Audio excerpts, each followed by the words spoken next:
بسم اللہ الرحمن الرحیم الحمد للہ رب العالمین والصلاة والسلام علی سید الانبیاء والمرسلین نبینا محمد خاتم النبیین وعلی آلہ الطیبین الطاہرین واصحابہ الغر المیامین ومن تبعہم بإحسان الی یوم الدین اما بعد۔ معزز سامعین و ناظرین، السلام علیکم ورحمۃ اللہ وبرکاتہ۔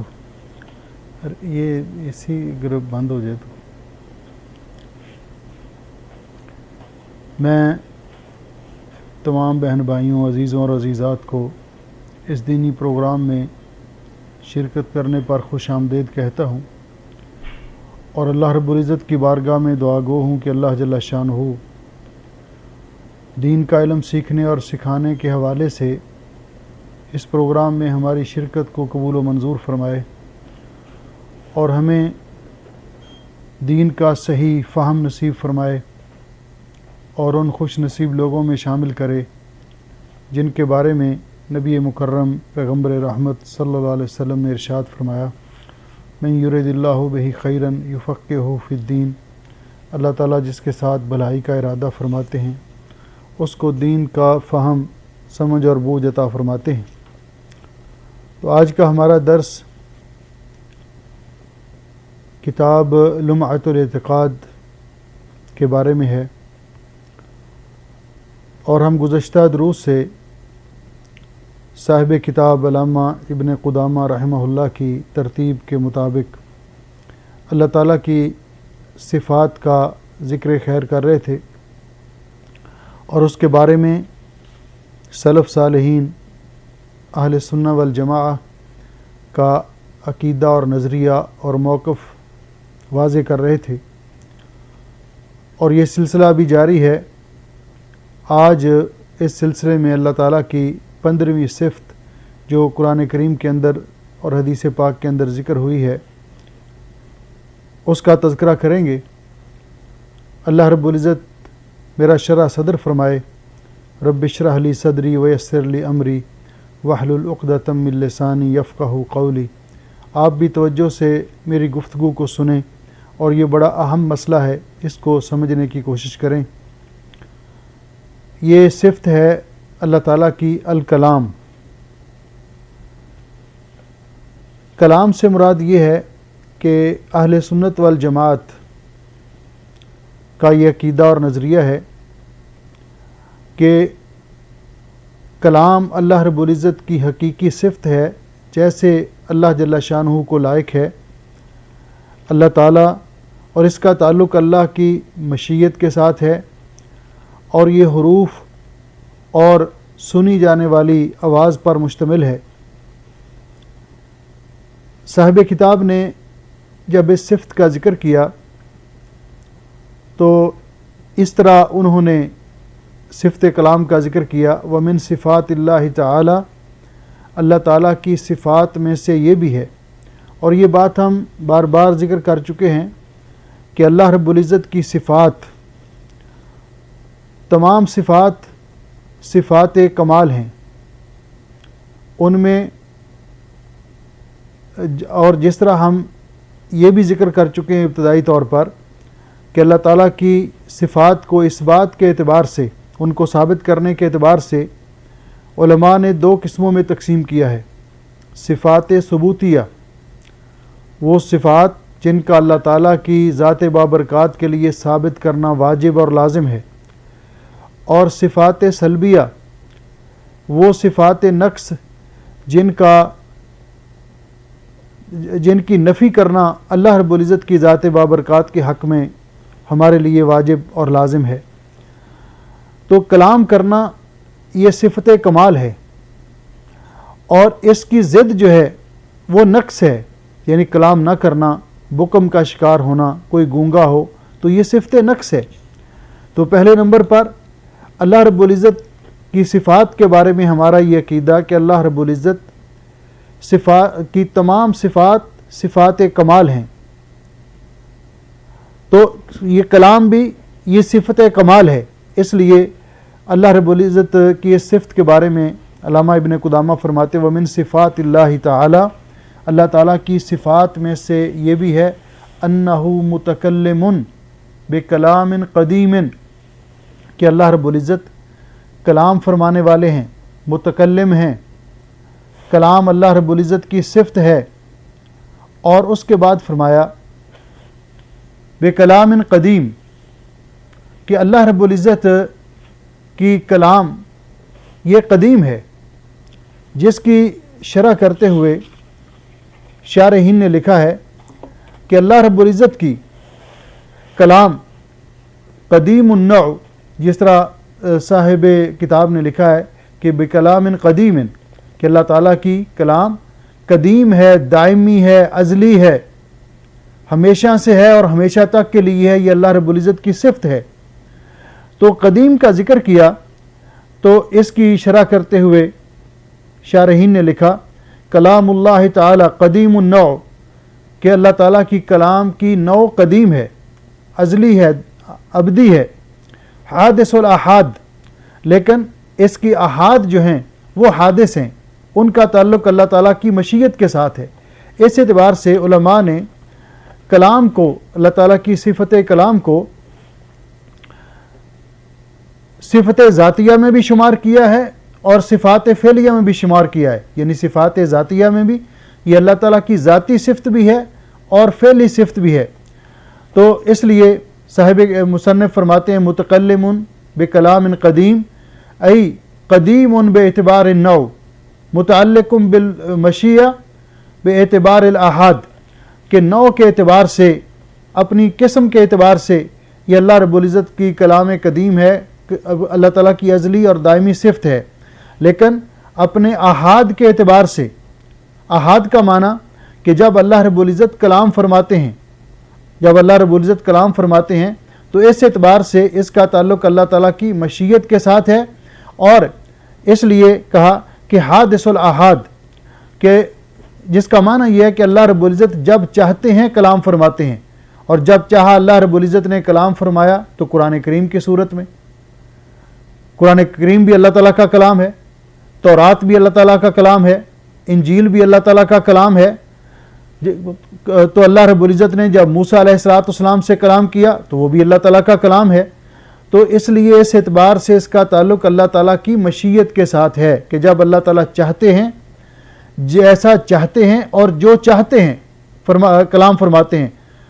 بما شاء کا معنی کیا ہے کہ اللہ رب العزت جب کلام فرماتے ہیں تو جس چیز کے ساتھ، تو بما شاء کا معنی علماء کرتے ہیں کہ امر یا نہی، چاہے اللہ رب العزت کسی کو حکم دیں، چاہے کسی کو کسی چیز سے روکیں، تو یہ امر کے ساتھ کلام کریں یا نہی کے ساتھ کلام کریں، بما شاء۔ اور دوسرا کہ متا شاء، جب اللہ تعالیٰ چاہتے ہیں کلام فرماتے ہیں، جب اللہ رب العزت کی منشا ہوتی ہے، اللہ کی مشیت ہوتی ہے تو اللہ تعالیٰ کلام فرماتے ہیں۔ اللہ تعالیٰ نے کلام کیا تو موسیٰ علیہ السلام پر تورات نازل کر دی، اللہ تعالیٰ نے کلام کیا تو داؤد علیہ السلام پر اللہ تعالیٰ نے زبور نازل کی، اللہ تعالیٰ نے کلام کیا تو عیسیٰ علیہ السلام پر انجیل نازل کی، اور قرآن کریم یہ بھی اللہ تعالیٰ کا کلام ہے، حضرت محمد رسول اللہ صلی اللہ علیہ وسلم پر اللہ تعالیٰ نے نازل کیا۔ کوہ طور پر موسیٰ علیہ السلام سے اللہ رب العزت نے براہ راست کلام کیا۔ معراج کے موقع پر اللہ تعالیٰ نے پیارے نبی حضرت محمد رسول اللہ صلی اللہ علیہ وسلم سے براہ راست کلام کیا۔ تو گویا کہ یہ معنی اس کا حادث الاحاد، کہ اس کے جو احاد ہیں، اس کے جو اجزاء ہیں وہ حادث ہیں، یعنی جب اللہ تعالیٰ نے چاہا کلام کیا، اور جب اللہ تعالیٰ چاہتے ہیں کلام فرماتے ہیں، جو چاہتے ہیں اور جیسے چاہتے ہیں اور جب چاہتے ہیں اللہ رب العزت نے کلام کیا، اور جب چاہا کلام نہیں کیا۔ یہ اللہ تعالیٰ کی مشیت کے تحت ہے کہ جب چاہا اللہ تعالیٰ نے متا شاء تکلم و متا شاء لم یتکلم، اور جب چاہا تو اللہ تعالیٰ نے کلام نہیں کیا۔ تو اس لیے فرماتے ہیں کہ یہ جو کلام ہے اللہ رب العزت کی، یہ حقیقی صفت ہے، یسمعہ منہ من شاء من خلقہ، یہ کلام اللہ تعالیٰ اپنی مخلوق میں سے جس کو چاہتے ہیں سناتے ہیں براہ راست، وحی الہی کے ذریعے، انبیاء علیہ السلام کے ذریعے قرآن، اللہ تعالیٰ کا پیغام تمام اللہ تعالیٰ کی مخلوق تک پہنچتا ہے، لیکن براہ راست اللہ رب العزت جس کے ساتھ چاہتے ہیں اس کو اپنا کلام سناتے ہیں اور کلام کرتے ہیں، من خلق ہی، اپنی مخلوقات میں سے۔ اس کے بعد انہوں نے مثال کے طور پر ذکر کیا سمعہ موسیٰ علیہ السلام من غیر واسطہ، موسیٰ علیہ السلام نے کوہ طور پر اللہ رب العزت کا کلام سنا بغیر واسطہ کے، جیسے کہ اللہ رب العزت نے قرآن پاک میں اس کا ذکر کیا، وَكَلَّمَ اللَّهُ مُوسَىٰ تَكْلِيمًا، اللہ رب العزت نے موسیٰ علیہ السلام سے کلام کیا، حقیقی طور پر کلام کرنا۔ اور اسی طرح فرشتوں میں سمعہ جبریل علیہ السلام ومن اذن لہ من الملائکہ ورسلہ، تو اللہ تعالیٰ نے جبریل امین نے اللہ تعالیٰ کا کلام براہ راست سنا بغیر واسطے کے، اور جس کو اللہ تعالیٰ نے اپنے ملائکہ میں سے اور اپنے رسولوں میں سے اجازت دی اس کی۔ وَأَنَّهُ سُبْحَانَهُ وَتَعَالَى، اور صاحب کتاب لکھتے ہیں کہ اللہ سبحانہ و تعالیٰ یکلم المؤمنین فی الآخرہ، مومنوں کے ساتھ آخرت میں اللہ تعالیٰ کلام کرے گا، ویکلمونہ، اور مومن اللہ تعالیٰ سے کلام کریں گے، ویأذن لہم فیزورون، اللہ تعالیٰ مومنوں کو اجازت دے گا، اذن دے گا، تو مومن اللہ تعالیٰ کے وجہ کریم کا دیدار کریں گے۔ تو دلائل کے طور پر صاحب کتاب نے جو اس میں آیات ذکر کی، ان میں سے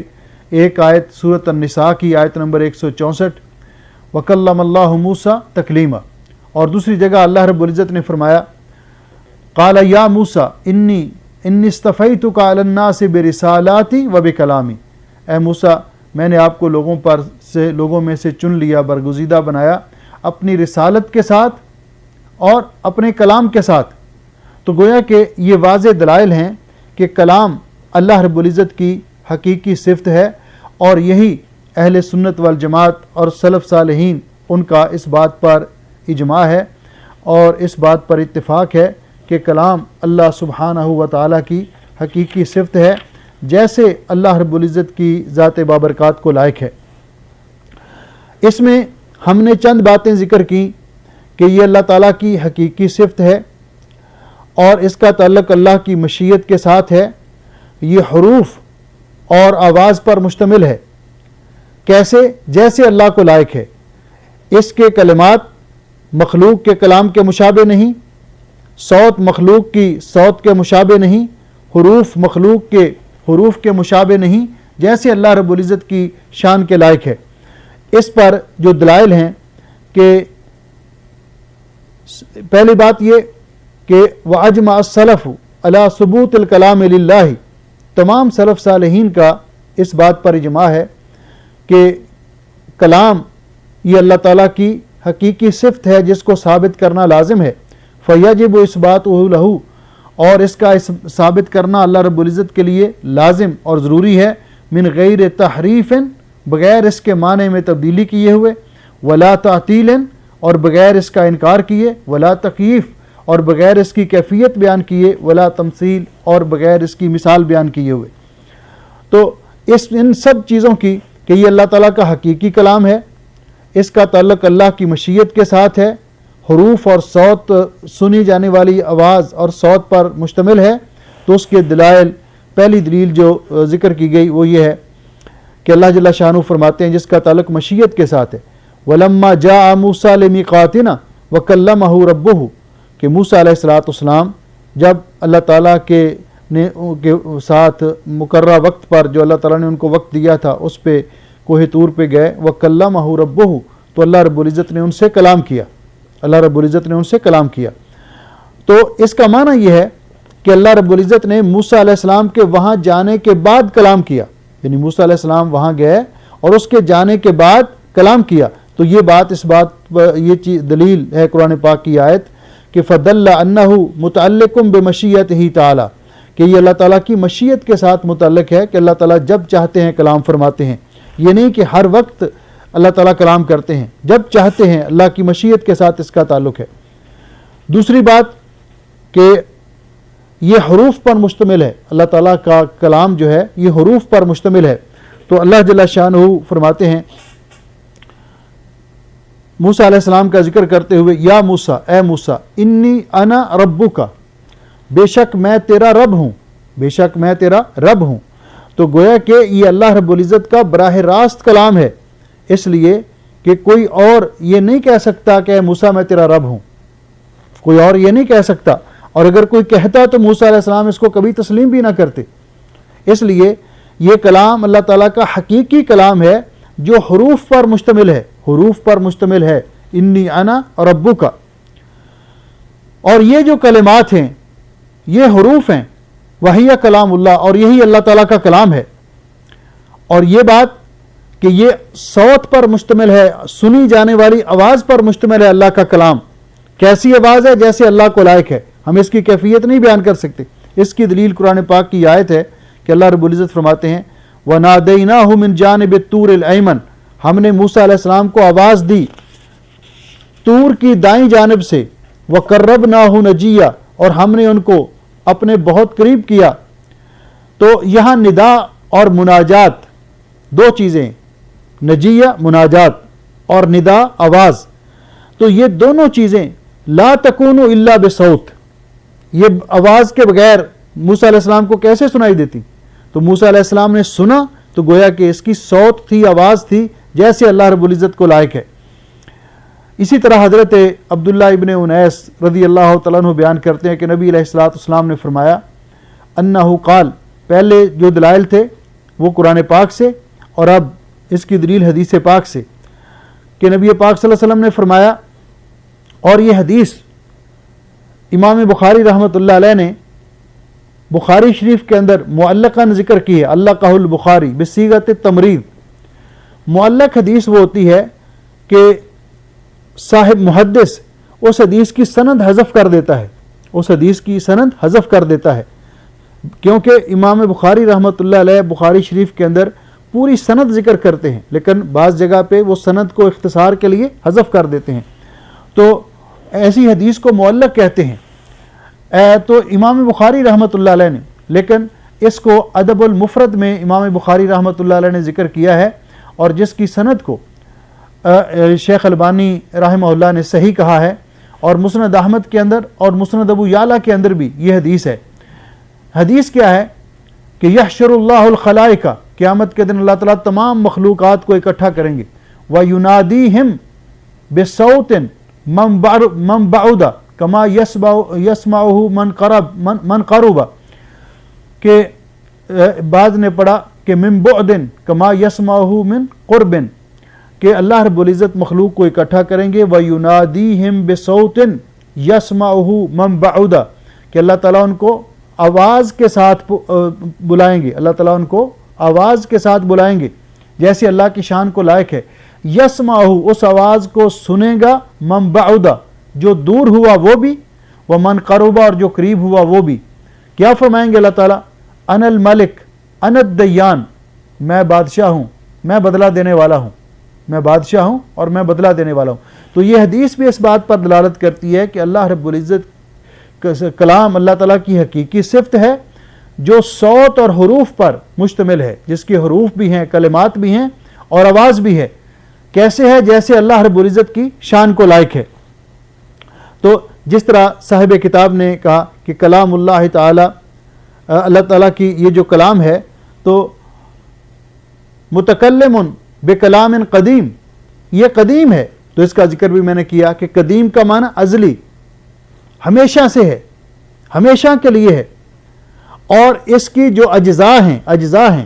مثلا اللہ تعالیٰ کے کلام کے اجزاء کیا ہیں؟ قرآن پاک بھی اللہ تعالیٰ کے کلام کا جز ہے، قرآن پاک میں پھر اجزاء ہیں، سورہ فاتحہ ہے، آیت الکرسی ہے، باقی صورتیں ہیں، اسی طرح تورات ہے، انجیل ہے، یہ بھی اللہ تعالیٰ کے کلام کے اجزاء ہیں۔ تو اس کے اجزاء جو ہیں یہ حادث ہیں۔ حادث کا معنی کہ اللہ رب العزت نے جب چاہا کلام کیا، حادث کا معنی فنا نہیں، حادث کا معنی کہ ما یاتیہم من ذکر من ربہم محدث، کہ جو اللہ تعالیٰ جب چاہتے ہیں کلام فرماتے ہیں۔ پہلے اللہ تعالیٰ نے کلام فرمایا انجیل، تورات کی صورت میں، زبور کی صورت میں، انجیل کی صورت میں، صحف ابراہیم کی صورت میں جو اللہ نے نازل کیے، پھر اس کے بعد اللہ رب العزت نے کلام فرمایا جب چاہا قرآن پاک کی صورت میں۔ تو گویا کہ یہ ہے اس کا معنی کہ اس کے جو اجزاء ہیں وہ جب اللہ تعالیٰ چاہتا ہے اس سے کلام کرتا ہے، اور جیسے چاہتا ہے کلام کرتا ہے۔ یہ تو اہل سنت والجماعت کا نظریہ ہے اور ان کا یہ عقیدہ ہے۔ اس کے مقابلے میں جو گروہ اللہ تعالیٰ کی صفات میں تعویل کرنے والے ہیں، مثلا جہمیہ، وہ یہ کہتے ہیں کہ لیس الکلام من صفات اللہ، کلام اللہ تعالیٰ کی صفت نہیں ہے۔ ان کو سب سے بڑا مغالطہ جو لگا ہے وہ یہ ہے کہ اگر ہم مان لیں کہ کلام اللہ تعالیٰ کی صفت ہے تو اس سے مخلوق کے ساتھ تشبیہ لازمی آتی ہے، اس کی کیفیت کو ماننا پڑتا ہے، تو اس سے تشبیہ لازم آتی ہے یا اس سے تجسیم لازم آتی ہے کہ ہم کہیں کہ اللہ رب العزت کی زبان بھی ہے اور ایسی ہے، اللہ تعالیٰ کلام کرتے ہیں، زبان اس طرح حرکت کرتی ہے، تو یہ ساری چیزیں مخلوق کے ساتھ تشبیہ دینا یہ منع ہے، کیونکہ اللہ رب العزت نے فرمایا کہ اس کی مثل کوئی چیز نہیں ہے۔ تو ان کا جواب یہی ہے کہ تمہارا یہ نظریہ ہی غلط ہے کہ تم مخلوق کی آواز کے ساتھ، مخلوق کے کلام کے ساتھ اس کو تشبیہ دیتے ہو، جبکہ جس طرح اللہ تعالیٰ کی ذات وہ اعلیٰ ہے اس کو مخلوق کے ساتھ تشبیہ دینا جو جائز نہیں، اسی طرح اللہ تعالیٰ کی صفات کو بھی مخلوق کی صفات کے ساتھ تشبیہ دینا لازمی نہیں ہے۔ جیسے اس کا معنی کیا؟ جیسے اللہ تعالیٰ کی شان کو لائق ہے۔ تو وہ کہتے ہیں کہ انما ہوا خلق من مخلوقات اللہ، کہ اللہ تعالیٰ کا جو کلام ہے یہ اللہ تعالیٰ کی مخلوقات میں سے ایک مخلوق ہے۔ یخلقہ اللہ فی الہوا، اللہ تعالیٰ اس کو ہوا کے اندر پیدا کرتے ہیں، او فی المحل الذی یسمع منہ، یا ایسی جگہ پر پیدا کرتے ہیں جہاں سے اس کا سننا ممکن ہو۔ جب انہیں یہ کہا جاتا ہے کہ آپ کا یہ نظریہ یہ تو باطل ہے، کہ اگر یہ مان لیا جائے کہ کلام اللہ تعالیٰ کی صفت ہے تو گویا کہ اللہ تعالیٰ کی صفات میں سے یعنی کلام اللہ تعالیٰ کی مخلوق ہے، یعنی کلام وہ کیا کہتے ہیں جہمیہ اور معتزلہ کہ کلام اللہ تعالیٰ کی صفت نہیں بلکہ اللہ تعالیٰ کی مخلوق ہے۔ اگر یہ مان لیا جائے کہ کلام اللہ تعالیٰ کی مخلوق ہے تو پھر اس کا معنی یہ ہے کہ مخلوق اللہ تعالیٰ کی کلام یہ ایسی صفت ہے کہ جس طرح باقی مخلوق فنا ہو جائے گی تو ایک وقت میں استغفر اللہ معاذ اللہ یہ بھی فنا ہو جائے گی۔ تو یہ تو کفری عقیدہ ہے، یہ تو کفری عقیدہ ہے کہ اللہ رب العزت جس طرح اللہ سبحانہ و تعالی حی القیوم ہے، ہمیشہ سے ہے، ہمیشہ تک ہے، اسی طرح اللہ تعالیٰ کی صفات بھی وہ ان کو مغالطہ یہ لگتا ہے کہ جس طرح ہم انسان ہیں تو ہماری آواز، ہماری کلام، ہماری گفتگو یہ ہماری صفت ہے، تو جس طرح ہم مخلوق ہیں اسی طرح ہماری صفت بھی، کلام بھی مخلوق ہے۔ اللہ تعالیٰ جس طرح مخلوق نہیں اس طرح اللہ تعالیٰ کی صفات اور اللہ تعالیٰ کی کلام بھی مخلوق نہیں ہے۔ تو پھر ان سے جب کہا جاتا ہے کہ اللہ رب العزت نے یہ جو قرآن پاک میں فرمایا کہ وَإِنْ أَحَدٌ مِّنَ الْمُؤْمِنِينَ وَإِنْ أَحَدٌ مِّنَ الْمُشْرِكِينَ اسْتَجَارَكَ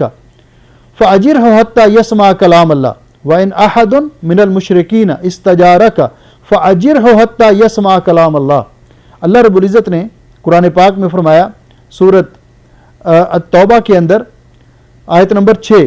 اللہ فرماتے ہیں اگر مشرکین میں سے کوئی آپ سے پناہ طلب کرے فَأَجِرْهُ، تو آپ اس کو پناہ دے دیجئے، حتیٰ یسمع کلام اللہ، یہاں تک کہ وہ اللہ کا کلام سنیں۔ تو اس کے بارے میں آپ کا کیا خیال ہے؟ تو کہتے ہیں کہ یہ جو صفت ہے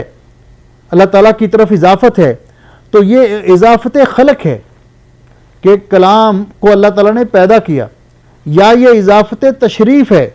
جس طرح قرآن پاک میں یعنی کلام کی شرف اور فضیلت کو بیان کرنے کے لیے اللہ تعالیٰ کے کلام کی، تو یا تو یہ کہ اللہ تعالیٰ نے کلام کو پیدا کیا، اضافت خلق ہے کلام اللہ۔ اضافت کا معنی کیا ہے؟ کلام اللہ، اللہ کا کلام یہ مرکب اضافی ہے، کلام اللہ یہ مرکب اضافی ہے، کلام اور اللہ کہتے ہیں یہ جو اضافت ہے کہ کلام کی نسبت کی گئی ہے، اضافت کی گئی اللہ کی طرف، تو یا تو یہ کہ مخلوق کی نسبت خالق کی طرف ہے، یا وہ لیتے ہیں کہ کلام اللہ کی مخلوق ہے، یا کہتے ہیں کہ یہ اضافت جو ہے یہ شرف اور فضیلت کے لیے ہے، جس طرح ہم کہتے ہیں ناقۃ اللہ وسقیاہا، ناقۃ اللہ، حالانکہ ساری اونٹنیاں اللہ تعالیٰ کی ہیں، لیکن صالح علیہ السلام کی اونٹنی جو بطور معجزہ ان کو ملی تھی اس کو قرآن پاک میں ناقۃ اللہ کہا گیا، اس اونٹنی کی فضیلت کو بیان کرنے کے لیے۔ اسی طرح بیت اللہ، اللہ کا گھر، تو یہ جو اضافت ہے کہ یہ تشریف کے لیے ہے، تو وہ کہتے ہیں یہ اضافت اس طرح ہے۔ تو ان کی اس بات پر جو علماء رد کرتے ہیں، وہ کہتے ہیں پہلی بات یہ ہے کہ ان کا یہ نظریہ، جہمیہ کا اور معتزلہ کا یہ نظریہ اجماع سلف کے خلاف ہے، دوسرا قرآن پاک کے خلاف ہے، حدیث پاک کے خلاف ہے، اور تیسرا یہ عقل کے بھی خلاف ہے۔ کسی کا متکلم ہونا عام طور پر یہ اس کی خوبی ہے، جو بول نہیں سکتا وہ تو اس کی کمزوری ہے۔ تو اللہ رب العزت تو صفات نقص سے مبرہ اور منزہ ہے، اللہ تعالیٰ کی تمام صفات با کمال ہیں۔ تو اگر اللہ تعالیٰ کے کلام کی اللہ تعالیٰ سے نفی کر دی جائے، اللہ تعالیٰ کے کلام کی اللہ تعالیٰ سے نفی کر دی جائے، تو اس کا معنی یہ ہے کہ ہم اللہ تعالیٰ کی استغفر اللہ معاذ اللہ، یہ کہتے ہیں کہ اللہ تعالیٰ متکلم نہیں ہے، اللہ تعالیٰ کلام نہیں کرتا، صرف اللہ تعالیٰ کی کلام اللہ تعالیٰ کی صفت نہیں ہے، تو گویا کہ ہم اللہ تعالیٰ کی گستاخی کر رہے ہیں۔ اس لیے اور اسی طرح وَلَيْسَ شَيْئًا قَائِمًا بِنَفْسِهِ مُنْفَصِلًا عَنِ الْمُتَكَلِّمِ، کہ یہ ایسا بھی نہیں ہے کہ کلام ایک الگ سے چیز ہے جس کا متکلم کے ساتھ کوئی تعلق نہیں ہے۔ تو تیسری چیز یہ ہے کہ موسیٰ علیہ السلام نے جو سنا، انہ سمع اللہ یقول، موسیٰ علیہ السلام نے اللہ تعالیٰ کو یہ فرماتے ہوئے سنا، انی انا اللہ لا الہ الا انا فاعبدنی، کہ بے شک میں اللہ تعالیٰ ہوں، میرے علاوہ کوئی معبود برحق نہیں، بس میری ہی عبادت کرو، موسیٰ علیہ السلام کو۔ تو یہ محال ہے کہ کوئی اور شخص موسیٰ علیہ السلام سے کہے، اللہ تعالیٰ کے علاوہ کوئی اور کہے کہ میں اللہ ہوں، میرے علاوہ کوئی معبود نہیں ہے، معبود برحق نہیں ہے، بس میری عبادت کرو۔ تو گویا کہ یہ اللہ تعالیٰ کا حقیقی کلام تھا جو موسیٰ علیہ السلام نے سنا، اللہ تعالیٰ کا حقیقی کلام تھا۔ ایک گروہ ہے اشاعرہ کا۔ اشاعرہ کا ان کا یہ نظریہ یہ ہے کہ کلام کی دو قسمیں ہیں، ایک کلام لفظی ہے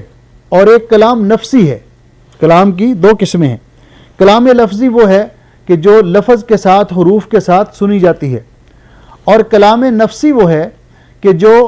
دل کے اندر انسان خیال کرتا ہے، دل کے اندر خیال کرتا ہے، وہ اس کو بھی کلام کہتے ہیں۔ وہ کہتے ہیں پہلے انسان دل میں سوچتا ہے۔ تو اللہ رب العزت کا کلام جو ہے، اللہ رب العزت کی یہ صفت، کلام اللہ تعالیٰ کی صفت نہیں ہے، بلکہ اللہ تعالیٰ اپنی مخلوق کے دل میں جو کلام ان کے دل میں پیدا کرتا ہے، جو القاء کرتا ہے، اور وہ جب زبان پہ لاتے ہیں تو وہ کلام لفظی ہوتی ہے، وہ کلام لفظی ہوتی ہے۔ تو اللہ تعالیٰ کی کلام کلام نفسی ہے، اللہ تعالیٰ کی کلام کلام نفسی ہے، لفظی نہیں ہے۔ اور انہوں نے اس بدعت کو ایجاد کیا، اور ان کا یہ نظریہ بھی صحیح نہیں ہے، بلکہ صحیح نظریہ یہی ہے کہ کلام اللہ رب العزت کی حقیقی صفت ہے، جو حروف، کلمات اور حروف پر مشتمل ہے اور آواز پر مشتمل ہے، جو سنی جانے والی آواز ہے۔ تو اس لیے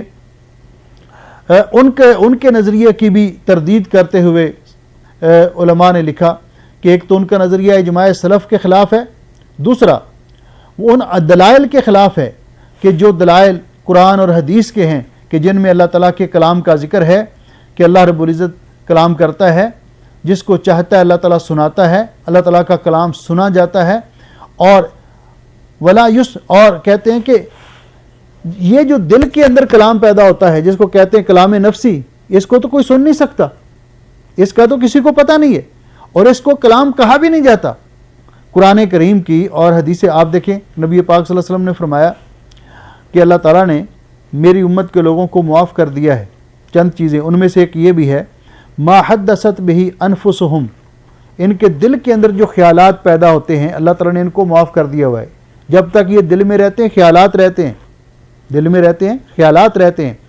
اور ما لم تعمل او تتکلم بہا، جب تک اس کے مطابق عمل نہ کرے یا اس کو زبان پر نہ لائے۔ تو گویا کہ زبان پر لائے گا تو تب جا کر کلام بنے گا۔ تو گویا کہ کلام نفسی اس کا کوئی اعتبار نہیں، کلام نفسی، اور شریعت کی اصطلاح میں کوئی کلام نفسی موجود بھی نہیں ہے۔ اور پھر اس طرح یہ اس کے بھی خلاف ہے کہ عمومی طور پر متکلم، اب جو آدمی کلام نہیں کرتا، گونگا ہے، اس کے دل میں خیال تو پیدا ہوتے ہیں نا، اس کے دل میں خیال تو پیدا ہوتے ہیں نا۔ یہ الگ بات ہے کہ وہ اپنی زبان سے ان کا اظہار نہیں کر سکتا، لیکن اور اسی طرح اور وہ اس کے دل میں خیال تو پیدا ہوتے ہیں لیکن ان کو سنا نہیں سکتا، تو پھر اس کو کلام کہا ہی نہیں جاتا، اس کو کلام کہا ہی نہیں جاتا۔ تو یہ انہوں نے ذکر کیا۔ اس کے بعد صاحب کتاب فرماتے ہیں ان چیزوں کا ذکر کرتے ہوئے اور ان کے دلائل کا انہوں نے ذکر کیا، اور اس کے بعد کہ یہ سب سے پہلے جس نے اس بات کا انکار کیا اللہ تعالیٰ کے کلام کا، کلام کی حقیقت کا، تو فقہ حنفیہ کی ایک بہت بڑی کتاب ہے عقیدہ طحاویہ، اس کی شرح میں یہ لکھا ہے کہ جہمیہ نے اللہ تعالیٰ کی کلام کی حقیقت کا انکار کیا۔ وَكَانَ أَوَّلُ مَنْ ابْتَدَى هَذَا فِي الْإِسْلَامِ هُوَ الْجَعْدُ بْنُ دِرْہَم، اسلام کے اندر سب سے پہلے جس نے اس بدعت کا ایجاد کیا وہ دوسری صدی کے شروع میں، اس کا نام تھا الجعد بن درہم، جیم عین دال جعد بن درہم، اور اس کو اس وقت عراق کے اور مشرق کے جو خلیفہ تھے، امیر تھے، جن کا نام تھا خالد بن عبداللہ القصری، انہوں نے اس کو عید الاضحیٰ کے دن جب انہوں نے خطبہ دیا، اور خطبہ دینے کے بعد انہوں نے کہا یا ایھا الناس، اے لوگو، ضحوا، تم جا کر قربانیاں کرو، تقبل اللہ ضحایاکم، اللہ تعالیٰ تمہاری قربانیوں کو قبول کرے، فإنی مضحٍ بالجہد بن درہم، اور میں جہد بن درہم کی قربانی کرنے والا ہوں، اس کو ذبح کرنے والا ہوں۔ انہ زعم، اس لیے کہ اس نے یہ دعویٰ کیا اور لوگوں کے اندر یہ نظریہ پھیلا رہا ہے، ان اللہ لم یتخذ ابراہیم خلیلا، کہ اللہ تعالیٰ نے ابراہیم علیہ السلام کو خلیل نہیں بنایا، ولم یکلم موسیٰ تکلیما، اور نہ ہی اللہ تعالیٰ نے موسیٰ علیہ السلام سے کلام کیا ہے، کیوں کہ یہ اللہ تعالیٰ کی صفت کلام کا انکار کرنے والا تھا۔ پھر وہ ممبر سے اترا اور اس نے اس کو اپنی تلوار کے ساتھ ذبح کر دیا تاکہ اس فتنے کا خاتمہ کیا جائے۔ کان ذالک، اور اس نے ایسے کیوں کیا تھا کہ اس دور کے علماء تابعین جو تھے ان کے فتوے کے ساتھ۔ اس کے بعد کہ اللہ جل شانہ نے جو کلام کیا کہ بغیر واسطہ کے، تو موسیٰ علیہ السلام سے کلام کیا، جبریل امین علیہ السلام اور فرشتوں میں سے جس کو چاہا اللہ رب العزت نے کلام کیا، اور اللہ رب العزت جو فرشتے اللہ تعالیٰ کا عرش اٹھانے والے ہیں،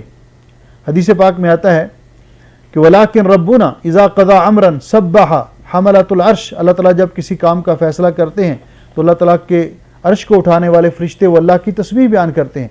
ثُمَّ يُسَبِّحُ أَهْلُ السَّمَاءِ الَّذِينَ يَلُونَهُمْ، پھر ان کے بعد ان کے قریب جو آسمان والے ہیں وہ اللہ تعالیٰ کی تسبیح بیان کرتے ہیں، حتیٰ کہ اللہ تعالیٰ کی یہ تسبیح آسمان دنیا والوں تک پہنچ جاتی ہے۔ فَيَقُولُ الَّذِينَ يَلُونَ حَمْلَةَ الْعَرْشِ لِحَمْلَةِ الْعَرْشِ، وہ جو عرش کو اٹھانے والے فرشتوں کے قریب فرشتے ہیں وہ ان سے پوچھتے ہیں ماذا قال ربکم، آپ کے رب نے کیا فرمایا؟ فَيُخْبِرُونَهُمْ، تو انہوں نے جو سنا ہوتا ہے اللہ تعالیٰ کا کلام وہ ان کو بیان کرتے ہیں، اور یہ حدیث مسلم شریف کے اندر ہے۔ تو اس سے بھی وَأَمَّا الرُّسُلُ، اور جہاں تک رسولوں کا تعلق ہے، فَقَدْ ثَبَتَ أَنَّ اللَّهَ كَلَّمَ مُحَمَّدًا لَيْلَةَ الْمِعْرَاجِ، یہ بات بھی ثابت ہے کہ اللہ تعالیٰ نے معراج کی رات نبی پاک صلی اللہ علیہ وسلم سے کلام کیا، اور یہ بھی بات ثابت ہے حضرت ابو سعید خدری رضی اللہ تعالیٰ عنہ کی حدیث سے کہ قیامت کے دن اللہ تعالیٰ اہل جنت سے کلام کریں گے، یقول اللہ لأہل الجنہ یا اہل الجنہ، اللہ تعالیٰ ان کو آواز دیں گے اے جنت والو، فیقولون لبیک ربنا وسعدیک، متفق علیہ حدیث ہے، تو آگے سے جواب دیں گے کہ ہمارے رب ہم حاضر ہیں۔ وَیَأْذَنُ لَهُمْ فَیَزُورُونَ، جس طرح کہ حضرت ابو ہریرہ رضی اللہ تعالیٰ عنہ کی روایت میں ہے کہ حضرت اللہ تعالیٰ جنت والوں کو جب جنت میں داخل ہو جائیں گے اور ان کے اعمال کے مطابق ان کے درجات ان کو مل جائیں گے، تو وہ اللہ رب العزت کی دیدار کریں گے۔ اس کے بارے میں مستقل باس اگلے اس کے بعد والی صفت میں ذکر ہو رہی ہے، اس کے بارے میں وہاں پہ بات کریں گے انشاءاللہ۔ اس کے بعد چونکہ وقت تھوڑا ہمارا شارٹ ہوتا ہے کہ کلام میں سے اللہ تعالیٰ کا قرآن مجید یہ بھی اللہ تعالیٰ کا کلام ہے، اس کے بارے میں اہل سنت والجماعت کا موقف کیا ہے اور کیا نظریہ ہے؟ تو اس کے بارے میں اہل سنت والجماعت کا یہ نظریہ ہے کہ قرآن مجید اللہ تعالیٰ کا کلام ہے، اللہ کی مخلوق نہیں، اللہ تعالیٰ کا کلام ہے، اللہ تعالیٰ کی مخلوق نہیں۔ حافظ ابن عبد البر رحمہ اللہ نے اس عقیدے پر اہل سنت والجماعت کا اجماع ذکر کیا ہے، اہل سنت والجماعت کا اجماع ذکر کیا ہے، اور بہت سارے اس کے بارے میں دلائل ہیں جن کا بالاختصار ہم چند ایک کا ذکر کریں گے۔ صاحب کتاب علامہ ابن قدامہ فرماتے ہیں وَمِن کلام اللہ سبحانہ، اللہ سبحانہ و تعالیٰ کے کلام میں سے ہے القرآن العظیم، قرآن عظیم، یعنی قرآن عظیم یہ اللہ تعالیٰ کے کلام میں سے ہے۔ وَهُوَ کتاب اللہ المبین وحبلہ المتین، یہ اللہ تعالیٰ کی مبین کتاب مبین ہے اور اللہ تعالیٰ کی مضبوط رسی ہے، وصراطہ المستقیم، اور اللہ تعالیٰ کی یہ سیدھی راہ ہے، وتنزیل رب العالمین، یہ اللہ تعالیٰ کی طرف سے نازل کردہ کتاب ہے، نزل بہ الروح الامین، اس کتاب کو لے کر نازل ہوئے روح الامین یعنی جبریل امین علیہ السلام، علی قلب سید المرسلین، نبی سید المرسلین حضرت محمد رسول اللہ صلی اللہ علیہ وسلم کے قلب اطہر پر، بلسان عربی مبین، عربی واضح عربی زبان میں، منزل، یہ اللہ تعالیٰ کی نازل کردہ کلام ہے قرآن، غیر و مخلوق، یہ مخلوق نہیں ہے، منہ بدا، یہ اللہ تعالیٰ سے ہی شروع ہوئی ہے، وَإِلَيْهِ یعود، اور اللہ تعالیٰ کی طرف ہی پلٹ جائے گی۔ یہاں پہ انہوں نے قرآن پاک کی تعریف بھی کر دی، قرآن پاک کے اوصاف بھی ذکر کر دیے، اور اس عقیدے کو بھی واضح کر دیا کہ یہ اللہ تعالیٰ کی نازل کردہ کتاب ہے اور یہ اللہ تعالیٰ کا کلام ہے قرآن کریم، غیر و مخلوق، یہ اللہ تعالیٰ کی مخلوق نہیں ہے۔ یہی عقیدہ اہل سنت والجماعت کا ہے کہ قرآن پاک اللہ تعالیٰ کا کلام ہے، اللہ کی مخلوق نہیں۔ انہ کلام اللہ منزل، یہ اللہ تعالیٰ کا نازل کردہ کلام ہے، غیر و مخلوق، منہ بدا وإلیہ یعود، یہ اللہ تعالیٰ کی مخلوق نہیں ہے۔ اس کے لیے دلائل بالاختصار، پہلی دلیل اس کی قرآن پاک سے کہ اللہ رب العزت نے قرآن پاک میں خود اس کو اپنا کلام کہا ہے، قرآن پاک میں خود اس کو اللہ تعالیٰ نے اپنا کلام کہا ہے قرآن پاک کو۔ اللہ تعالیٰ فرماتے وَإِنْ أَحَدٌ مِّنَ الْمُشْرِكِينَ اسْتَجَارَكَ، اگر مشرکین میں سے کوئی آپ سے پناہ طلب کرے، فَأَجِرْهُ، پس اس کو آپ پناہ دیجئے، حَتَّى يَسْمَعَ كَلَامَ اللَّهِ، حتیٰ کہ اللہ تعالیٰ کا کلام سنیں۔ نبی پاک صلی اللہ علیہ وسلم نے تو یہاں اللہ تعالیٰ نے خود قرآن پاک کو فرمایا کلام اللہ، یہ اللہ کا کلام ہے۔ حدیث پاک میں آتا ہے، ابو داؤد اور ترمذی کی حدیث ہے صحیح سند کے ساتھ، کہ نبی علیہ السلام نے فرمایا الا رجل یحملنی الی قومہ، کوئی ایسا آدمی ہے جو مجھے اپنی قوم تک لے جائے، فإن قریشا قد منعونی، قریش نے مجھے منع کر دیا ہے، روک دیا ہے، ان ابلغ کلام ربی، کہ میں لوگوں تک اللہ کا کلام پہنچاؤں، اپنے رب کا کلام پہنچاؤں۔ تو حدیث پاک میں رسول اکرم صلی اللہ علیہ وسلم نے بھی اس کو اللہ تعالیٰ کا کلام کہا ہے۔ اور منزل، یہ اللہ تعالیٰ کی طرف سے نازل کردہ ہے، اس کی دلیل قرآن پاک میں یہ ہے، تبارک الذی نزل الفرقان علی عبدہ، بابرکت ہے وہ ذات جس نے قرآن کریم کو اپنے بندے پر نازل کیا۔ اور اللہ تعالیٰ دوسری جگہ فرماتے قل نزلہ روح القدس من ربک بالحق، اس قرآن پاک کو نازل ہوئے لے کر نازل ہوئے روح القدس یعنی جبریل امین علیہ الصلوۃ والسلام اللہ تعالیٰ کی طرف سے حق کے ساتھ۔ جہاں تک اس بات کا تعلق ہے کہ یہ غیر مخلوق ہے، تو اللہ رب العزت نے قرآن پاک میں صاف صاف فرمایا ہے الا لہ الخلق والامر، خبردار اللہ کے لیے ہے ہر چیز کی تخلیق اور امر۔ تو یہاں اللہ رب العزت نے دو چیزوں کو الگ الگ ذکر کیا، ایک مخلوق اور ایک امر۔ مخلوق ہے اللہ تعالیٰ کی تمام تر مخلوقات، اور امر کیا ہے؟ قرآن پاک۔ قرآن پاک میں اللہ تعالیٰ کے اوامر ہیں، اللہ تعالیٰ کے نواہی ہیں، تو یہ اللہ تعالیٰ کا کلام ہے۔ تو گویا کہ مخلوق الگ چیز ہے، اللہ تعالیٰ کے اوامر، اللہ تعالیٰ کے نواہی، اللہ کا کلام یہ الگ چیز ہے۔ تو گویا کہ قرآن پاک اللہ رب العزت کی مخلوق نہیں ہے، یہ اللہ تعالیٰ کا کلام ہے، اور جو اللہ تعالیٰ کا حقیقی کلام ہے جیسے اللہ رب العزت کی شان کو لائق ہے۔ اسی طرح اللہ رب العزت فرماتے ہیں وَكَذَلِكَ أَوْحَيْنَا إِلَيْكَ رُوحًا مِّنْ أَمْرِنَا، قرآن پاک کو اللہ رب العزت نے فرمایا روحًا مِّنْ أَمْرِنَا، تو اس کو مخلوق نہیں کہا۔ معتزلہ جو اس کی مخالفت کرنے والے ہیں، ان کا یہ نظریہ ہے کہ ان القرآن مخلوق، قرآن پاک یہ اللہ کی مخلوق ہے، قرآن پاک اللہ تعالیٰ کی مخلوق ہے، اور اس کے لیے وہ جو دلیل دیتے ہیں ان کی دلیل یہ ہے کہ اللہ رب العزت قرآن پاک میں فرماتے ہیں اللہ خالق کل شیء، اللہ تعالیٰ ہر چیز کا خالق ہے۔ تو کہتے ہیں خالق و کل شے کے اندر ہر کوئی مخلوق داخل ہے، اس کے اندر قرآن پاک بھی داخل ہے، اس کے اندر قرآن پاک بھی داخل ہے۔ تو اس کا جواب یہ ایک ایسا فتنہ تھا کہ جو عباسی دور میں اس کا آغاز ہوا۔ ہارون الرشید کے بعد ہارون الرشید کا بیٹا مامون الرشید جب خلیفہ بنا تو وہ پڑھا لکھا آدمی تھا، تو اس وقت معتزلہ انہوں نے اس کا قرب حاصل کر کے اس کے ذہن میں یہ بات بٹھا دی کہ قرآن پاک اللہ کی مخلوق ہے، قدیم نہیں ہے۔ معتزلہ کا جو یہ عقیدہ چلا آ رہا تھا کہ قرآن کریم مخلوق ہے، قدیم نہیں ہے، یہ اللہ تعالیٰ کی مخلوق ہے۔ اور رسول اکرم صلی اللہ علیہ وسلم پر جو قرآن پاک اللہ نے نازل کیا تو وہ کہتے تھے کہ رسول اللہ صلی اللہ علیہ وسلم پر اللہ تعالیٰ معانی کا القاء کرتے ہیں، جو وحی آتی ہے تو اللہ تعالیٰ کی جو مراد ہوتی ہے، معانی ہوتے ہیں، وہ اللہ تعالیٰ نبی پاک صلی اللہ علیہ وسلم کے دل میں القاء کرتے ہیں، اور آگے رسول اکرم صلی اللہ علیہ وسلم اپنے الفاظ میں لوگوں تک اس کو پہنچاتے ہیں، اپنے الفاظ میں لوگوں تک پہنچاتے ہیں۔ یعنی قرآن پاک کے جو الفاظ ہیں، حروف ہیں، کلمات ہیں، یہ اللہ تعالیٰ کے کلمات و حروف نہیں ہیں، بلکہ اللہ تعالیٰ اس کا معنی اور مفہوم نبی پاک صلی اللہ علیہ وسلم کے دل میں ڈالتے ہیں وحی الہی کے ذریعے، اور نبی پاک صلی اللہ علیہ وسلم پھر اپنے الفاظ میں لفظی جامہ پہنا کر وہ لوگوں تک پہنچاتے ہیں۔ تو گویا کہ قرآن کریم یہ اللہ کا کلام نہیں، رسول اللہ صلی اللہ علیہ وسلم کا کلام ہے۔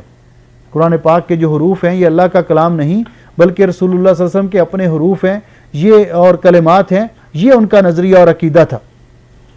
اس پر اس نے اس کو سرکاری مذہب قرار دیا تھا اور لوگوں سے زبردستی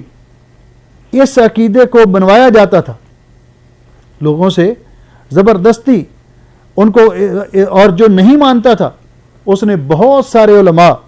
ان کو قتل کروایا، شہید ہوئے اس کی تلوار سے، اس کو قتل کروایا، بہت سارے لوگوں کو جیل میں ڈالا۔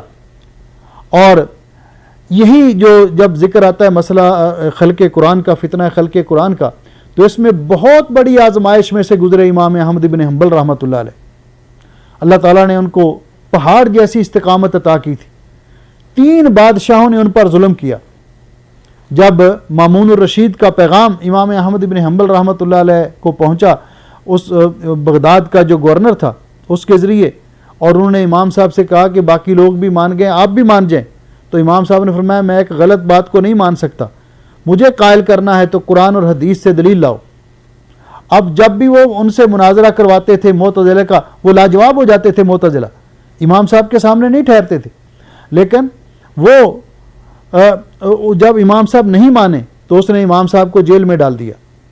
ہاتھوں میں ہتھ کڑیاں ڈال کے، پاؤں میں بیڑیاں ڈال کے۔ تو مامون الرشید کو پیغام بھیجا، تو مامون الرشید اس وقت طرطوس میں تھا، تو اس نے کہا کہ ان کو اسی طرح ہتھ کڑیاں اور بیڑیوں میں جکڑے ہوئے میرے پاس بھیجو۔ تو امام صاحب، جس طرح بعض سیرت نگاروں نے لکھا ہے کہ جو لوگ نہیں مانے ان میں سے 2 لوگ تھے، ایک امام صاحب اور ایک ان کے اور ساتھی تھے، تو ان کا دوسرا ساتھی راستے میں فوت ہو گیا، امام صاحب نے اس کو دفن کیا۔ امام صاحب نے اللہ تعالیٰ سے دعا کی کہ اللہ تیرے اولیاء پر ظلم ہو رہا ہے، تو ہماری مدد کر۔ تو امام صاحب ابھی رقہ میں پہنچے تھے کہ طرطوس میں مامون الرشید کا انتقال ہو گیا، وہ فوت ہو گیا سن 218 ہجری کے اندر۔ اس کے بعد اس کا بھائی وہ خلیفہ بنا جس کا نام معتصم باللہ تھا، معتصم۔ یہ جاتے ہوئے اپنے بھائی کو یہی نصیحت کر کے گیا، اس نے بھی امام صاحب پر بہت ظلم و ستم کیے، کوڑے لگائے جاتے، امام صاحب کی جسم سے چمڑا اتر گیا اور بڑی انہوں نے اذیتیں برداشت کی۔ پھر اس کے بعد واسق باللہ کا دور آیا، جس مناظرے کا ہم اس کتاب کے پہلے ذکر کر چکے ہیں۔ اس کے دربار میں وہ مناظرہ ہوا معتزلہ کے سرغنہ احمد ابن ابی دعاد کے ساتھ۔ تو اس نے جو عالم آئے تھے ان کا نام ہم نے ذکر کیا کہ ادرمی جو تھے، عبد الرحمن الادرمی، جو ہم پہلے ذکر کر کے آئے ہیں کہ صاحب کتاب نے اسی کتاب کے اندر اس مناظرے کا ذکر کیا ہے۔ تو وہاں اس اہل سنت کے اس عالم نے، جس کو خلیفہ نے مناظرے کے لیے بلایا تھا، یہ یہاں جو ذکر کیا گیا ہے تو یہاں ان کا نام تھا عبداللہ، ان کا نام جو ذکر کیا گیا یہ ہے نا ادرمی و صاحب البدع، مناظرت ادرمی و صاحب البدع، یہ اس کتاب کی جو میرے پاس ہے اس کے 16 نمبر صفحے پر ہے، اس کی میں نے تفصیل اس وقت بیان کی تھی۔ تو یہ جو امام آئے تھے انہوں نے ان کے ساتھ جب مناظرہ کیا، عبداللہ ابن محمد ان کا نام تھا، عبداللہ ابن محمد الادرمی، اور بعض نے ازرمی کہا، تو انہوں نے کہا کہ یہ جو مسئلہ آج تم بیان کر رہے ہو، اس مسئلے کا رسول اللہ صلی اللہ علیہ وسلم کو اور صحابہ کرام کو علم تھا کہ نہیں تھا؟ اب وہ پھنس گیا۔ اگر وہ کہتا ہے کہ ان کو علم نہیں تھا تو تب بھی مارا جاتا ہے، اگر کہتا ہے ان کو علم تھا تو تب بھی مارا جاتا ہے۔ تو وہ مجبور ہو گیا یہ بات کہنے پر کہ اس کا نبی پاک صلی اللہ علیہ وسلم کو اور صحابہ کرام کو اس مسئلے کا علم تھا۔ تو انہوں نے کہا ان کو علم ہونے کے باوجود پھر انہوں نے سکوت اختیار کیا اور اس مسئلے کو بیان نہیں کیا۔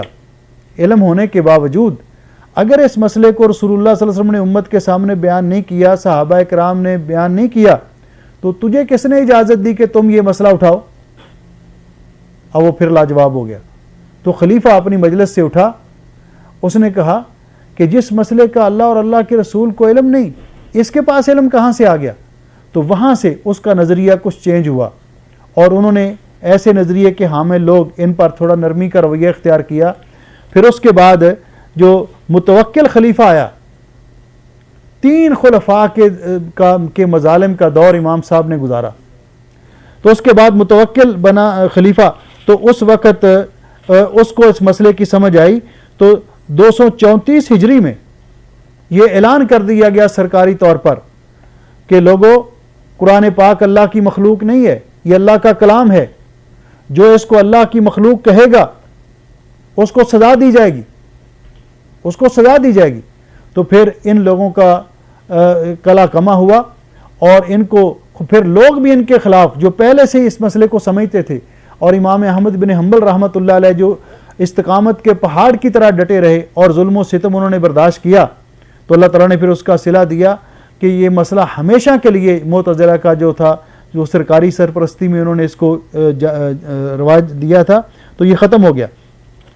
تو معتزلہ نے یہ جو کہا، ان کا یہ نظریہ ہے کہ اللہ کی مخلوق ہے، اور اس کی دلیل دیتے ہیں اللہ خالق کل شیء۔ تو اس کا جواب اس وقت علماء نے دیا، علماء اہل سنت نے، امام احمد بن حنبل رحمۃ اللہ علیہ اور دیگر ائمہ نے، کہ اگر یہ کل شیء کا مطلب خالق کل شیء، اس کا مطلب ہر چیز ہے، اگر اس کا مطلب ہر چیز ہے تو پھر اس کا آپ کے پاس کیا جواب ہے کہ اللہ رب العزت نے فرمایا کہ جب قوم عاد پر تیز آندھی چلی، تدمر کل شیء بامر ربها، اللہ کے حکم کے ساتھ اس نے ہر چیز کو ملیا میٹ کر دیا۔ تو اس کے بعد اللہ رب العزت نے فرمایا فلا یرا الا مساکنہم، صرف ان کے گھر نظر آتے تھے۔ تو اگر کل شیء کا مطلب یہ ہے تو پھر گھر بھی نظر نہیں آنے چاہیے تھے، پھر تو گھر بھی یہ نظر نہیں آنے چاہیے تھے۔ پھر دوسری بات کہ اللہ رب العزت نے ملکہ سبا کے بارے میں فرمایا وَأُوتِيَتْ مِنْ كُلِّ شَيْءٍ، اس کو ہر چیز دی گئی تھی۔ تو اس کی حکومت تو سلیمان علیہ السلام کی حکومت کے مقابلے میں کچھ بھی نہیں تھی۔ اگر ہر چیز تھی تو پھر اس کا تو وہاں بھی اس کی حکومت ہونی چاہیے تھی جہاں سلیمان علیہ السلام کی حکومت تھی۔ تو اس کا معنی یہ ہے کہ کل شیء کا مطلب یہ نہیں ہوتا، اس کا مطلب عمومی ہوتا ہے، اس میں سے بعض چیزیں خارج بھی ہوتی ہیں۔ اسی طرح اللہ خالق کل شیء، اس سے مراد اللہ تعالیٰ ہر چیز کا خالق ہے سوائے اپنی ذات کے اور اپنی صفات کے۔ جس طرح اللہ تعالیٰ کی صفات غیر مخلوق، ذات غیر مخلوق ہے، اسی طرح اللہ تعالیٰ کی صفات بھی غیر مخلوق ہیں۔ اور اگر اس بات کو مان لیا جائے، اگر اس بات کو مان لیا جائے کہ قرآن پاک اللہ تعالیٰ کی مخلوق ہے، تو اس کا معنی یہ ہے کہ ایک وقت آئے گا جس طرح باقی مخلوق فنا ہو جائیں گی تو یہ بھی فنا ہو جائے گا۔ تو گویا کہ اللہ تعالیٰ کی بعض صفات ایسی ہیں جو استغفر اللہ معاذ اللہ فنا ہو جائیں گی۔ اس لیے قرآن کریم یہ اللہ تعالیٰ کا کلام ہے، اللہ تعالیٰ کی مخلوق نہیں ہے، اور یہی نظریہ ہے تمام سلف صالحین کا اور قرآن و حدیث کے مطابق۔ اسی پر ایک بات سوال آتا ہے، کیا قرآن پاک کی قسم کھانا جائز ہے؟ کیا قرآن پاک کی قسم کھانا جائز ہے؟ تو اس عقیدے کے مطابق کہ قرآن پاک اللہ کا کلام ہے، تو ہم اللہ تعالیٰ کی ذات اور اللہ تعالیٰ کی صفات کی قسم اٹھا سکتے ہیں, اللہ کی مخلوقات کی نہیں. تو قرآن پاک یہ اللہ تعالیٰ کی صفت ہے, اور اللہ تعالیٰ کی صفت مخلوق نہیں, اللہ تعالیٰ کی صفات میں سے ہے. جس طرح صاحب کتاب نے ذکر کیا, میں نے آپ کے سامنے ذکر کیا, وَمِن صفات اللہ تعالی انہ متکلم, اللہ تعالیٰ کی صفات میں سے یہ بھی ہے کہ اللہ تعالیٰ کلام کرنے والے ہیں, متکلم ہیں, اور کلام اللہ تعالیٰ کی صفت ہے. اس اعتبار سے قرآن پاک کے جو حروف ہیں, کلمات ہیں, اور اللہ اس حیثیت سے کہ یہ اللہ کا کلام ہے, قرآن پاک کی قسم اٹھانا جائز ہے. لیکن جو قرآن پاک کے اوپر جلد ہے اور آنکھ ہیں, روشنائی ہے جس کے ساتھ لکھا گیا, وہ مخلوق ہے, وہ مخلوق ہے. قرآن پاک کے حروف, قرآن پاک کے کلمات, یہ اللہ کا کلام ہے, یہ اللہ کا کلام ہے. اب مثال کے طور پر میں اگر اپنی زبان کو حرکت دیتا ہوں قرآن پاک کی تلاوت کرنے کے لیے, تو یہ میرا حرکت دینا مخلوق ہے. لیکن اس سے جو الفاظ نکلتے ہیں, مثلا میں ایک بات کہتا ہوں کہ مجھے پانی پلاؤ, ٹھیک ہے, یہ جو میں نے کلمات کہے ہیں, تو یہ پانی پلاؤ میرا حرکت دینا بھی مخلوق, مجھے پانی پلاؤ میرے یہ کلمات بھی مخلوق. لیکن اگر میں زبان کو حرکت دے کر پڑھتا ہوں اعوذ باللہ من الشیطان الرجیم بسم اللہ الرحمن الرحیم قل هو اللہ احد, قل هو اللہ, اب میں نے جو کلام کیا ہے یہ کلام کس کا ہے؟ اللہ کا, میرا کلام نہیں ہے, میرا کلام نہیں ہے. تو گویا کہ میرا صرف زبان کو حرکت دینا, یہ چونکہ میں مخلوق ہوں, یہ مخلوق ہے, لیکن اس سے جو کلام نکل رہا ہے وہ مخلوق نہیں ہے, وہ مخلوق نہیں, وہ اللہ کا کلام ہے, وہ اللہ کا کلام ہے. تو اس اعتبار سے قرآن پاک کی قسم کھانا علماء نے اس کو جائز قرار دیا ہے کہ بحیثیت اللہ تعالیٰ کے کلام ہونے کے, اور کلام اللہ تعالیٰ کی صفت ہے, اللہ تعالیٰ کی صفات کی قسم کھائی جا سکتی ہے, لہذا قرآن پاک کی بھی قسم کھائی جا سکتی ہے. لیکن اگر کوئی قرآن پاک کے وہ اوپر والا گتا یہ جلد اٹھا کر کہے کہ میں اس کی قسم کھاتا ہوں, تو پھر نہیں, اس کی نہیں. تو یہ صفت کلام ذکر کی صاحب کتاب نے کہ قرآن پاک جو ہے یہ اللہ رب العزت کی کا کلام ہے, اللہ کی مخلوق نہیں ہے, اور اللہ تعالیٰ کی طرف سے ہی یہ شروع ہوا اور اسی کی طرف پلٹ جائے گا. اسی کی طرف جانے کا مطلب یہ ہے کہ ایک وقت آئے گا قرآن پاک کے اللہ تعالیٰ حروف بھی اٹھا لیں گے, قرآن پاک کو اللہ تعالیٰ اٹھا لیں گے, تو یہ کتابوں کے اندر بھی نہیں رہے گا اور حفاظ کے سینے سے بھی اٹھا لیا جائے گا. یہ معنی ہے وَإِلَيْهِ يَعُودُ, اللہ تعالیٰ کا کلام ہے, اور جب اللہ تعالیٰ کا کلام ہے تو ہمیشہ کلام کی نسبت اسی کی طرف کی جاتی ہے جو سب سے پہلے کلام کرنے والا ہو. بعد میں جو بھی اس کو پڑھے گا وہ تلاوت کرے گا تو اللہ تعالیٰ کا ہی کلام ہوگا. قرآن پاک کی جو بھی تلاوت کرے گا اور جو حروف الفاظ کی ادائیگی کرے گا وہ اللہ تعالیٰ ہی کا کلام ہوگا. اور جب اللہ تعالیٰ ہی کا کلام ہوگا تو اسی لیے جب قرآن پاک کے بارے میں ابھی بہت ساری باتیں تھیں قرآن پاک کے بارے میں, یہ پورے 2 پیج باقی ہیں. تو جب انسان قرآن پاک کی تلاوت کرتا ہے تو اس کو ایک حرف پر 10 نیکیاں ملتی ہیں, کیونکہ وہ اللہ کا کلام ہے, اللہ تعالیٰ کا کلام ہے. ایک حرف پڑھنے سے اس کو 10 نیکیاں ملتی ہیں. تو قرآن پاک کے دیگر اوصاف اور اس کے بارے میں انشاءاللہ کل کے درس میں بیان کریں گے انشاءاللہ, کیونکہ ابھی ٹائم زیادہ ہو گیا ہے. اللہ رب العزت ہمیں دین کے احکام کو سمجھنے کی اور اس کو اپنا عقیدہ بنانے اور ان پر عمل کرنے کی توفیق بخشے,